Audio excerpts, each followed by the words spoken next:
receptive to that, the elders were. And when they came to us, they were speaking a different language than Italian. And I asked them what language that was to their children, and they were saying, oh, when they're amongst themselves, they speak some, I'm sorry, I can't remember that language name, that term. And I said, did you have a way of life? Did you have a religion before, you know, the Vatican?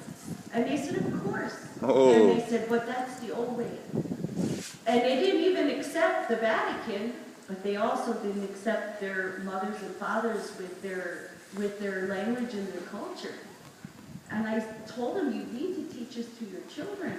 And they had the ancient language in Italy.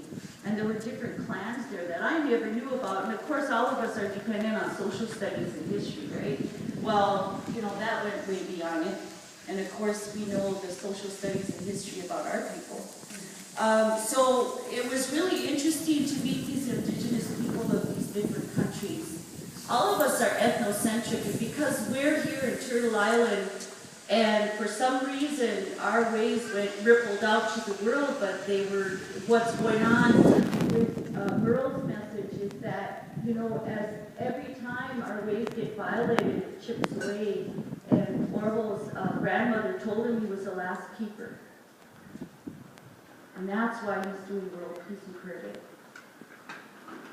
What does that mean?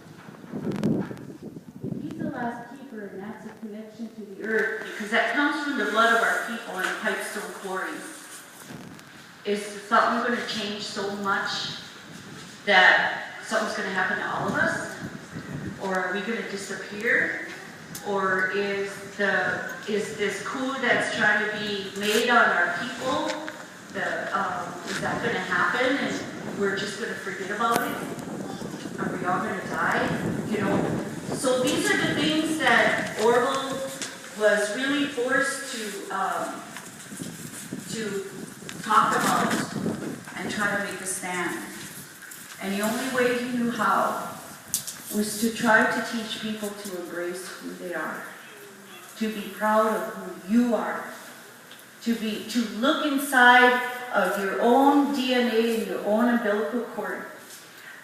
A long time ago, Arvol took me to a place in Colorado, and this woman, this non-native woman, got up and she said, I'm so sorry what my ancestors did to your people, but now we're embracing your ways, and you know, da-da-da-da. And I felt just bad for her because she was Irish. And she didn't know anything, you know, she lived in Denver. And I took her, you know, aside, and then I spoke to all these group of beautiful young women. And I told them, I said, you know, I got some relatives that really messed up too. And they're still messing up, you know? And, you know, and it's like, what we got to do is go back to the original teachings.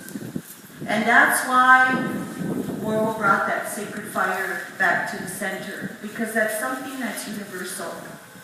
And our sacred sites, it's just not only these sacred sites on Turtle Island, it's all over the world.